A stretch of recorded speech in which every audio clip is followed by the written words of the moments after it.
Ce type a soulevé une pierre de 200 kilos et l'a lancée de toutes ses forces dans le puits. Il espérait que les éclaboussures d'eau suffiraient à lui laver les cheveux.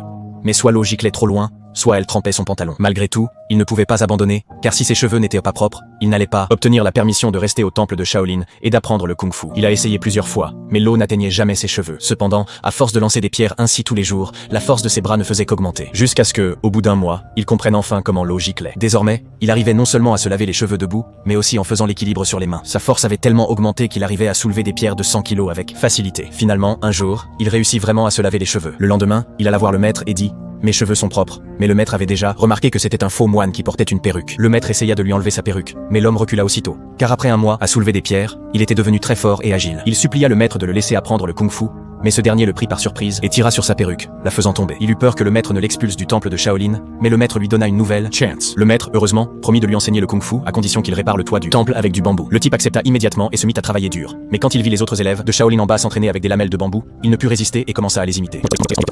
Il se mit à couper avec des lamelles de bambou, mais même ainsi, il ne s'arrêtait pas. Même la nuit, quand il dormait, il continuait à s'entraîner. Le lendemain, voyant les étudiants de Shaolin faire des exercices pour rendre le corps plus souple, il prit un bâton de bambou et commença à les imiter. Mais là, le lourd bâton de bambou faillit lui tomber des mains. Heureusement, sa nouvelle force empêcha le bâton de tomber. Maintenant, en plus de réparer le temple de Shaolin, il apprenait aussi le kung-fu en cachette. Et au bout d'un an, il termina la réparation. Mais alors, le maître lui ordonna de démolir le toit. En entendant cela, il se mit en colère et sauta de là-haut pour se battre avec le maître. Mais ses disciples encerclèrent le type, et le maître l'expulsa du temple de Shaolin. Mais la vraie raison était que le maître savait que les manières de cet homme ne correspondaient pas à l'esprit du temple de Shaolin. Le vrai but de la rénovation était qu'il puisse apprendre le kung-fu en cachette, sans avoir besoin de entrer dans le temple de Shaolin.